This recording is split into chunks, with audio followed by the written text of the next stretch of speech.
Président, le groupe Europe Écologie Les Verts ne défend pas encore ces amendements. Cela étant, vous avez dit qu'on irait à l'essentiel.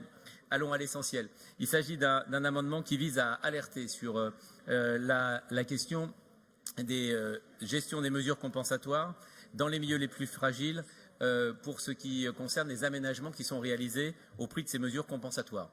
Dans bien des situations, ces mesures compensatoires, en réalité, visent simplement à permettre l'extension, et ce que nous visons dans notre amendement, c'est d'abord cela, l'extension de zones où l'installation d'équipements importants dans des secteurs dans lesquels normalement ils ne devraient pas pouvoir être autorisés, au prix de compensation qui sont diversement appréciés et qui peuvent, dans certains cas, simplement consister en l'acquisition de parcelles qu'on protégera par la suite, mais sans en réalité restituer au cadre naturel restituer au cadre naturel des espaces qui auparavant ne l'étaient pas.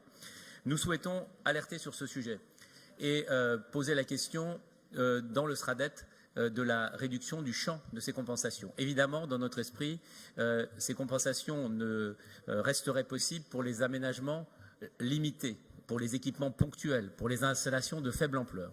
En revanche, dès lors que nous sommes sur des équipements ou des aménagements de fort impact, il nous semble qu'il est souhaitable que ces compensations ne puissent plus être appliquées et que le SRADET pose un cadre qui devra ensuite être interprété par les SCOT. Je rappelle que le SRADET les SCOT ne doivent pas être conformes au SRADET, mais compatibles avec le SRADET, et que cela rendrait possible, du coup, un durcissement des règles de compensation sur l'ensemble de la région, qui permettrait de se poser plusieurs fois la question de savoir si on veut vraiment faire l'aménagement à cet endroit-là, et d'éviter que dans certains cas, et nous l'avons tous fait, moi le premier, il y a quelques années, eh bien, on se dise on va finalement compenser sans avoir vraiment étudié les solutions alternatives.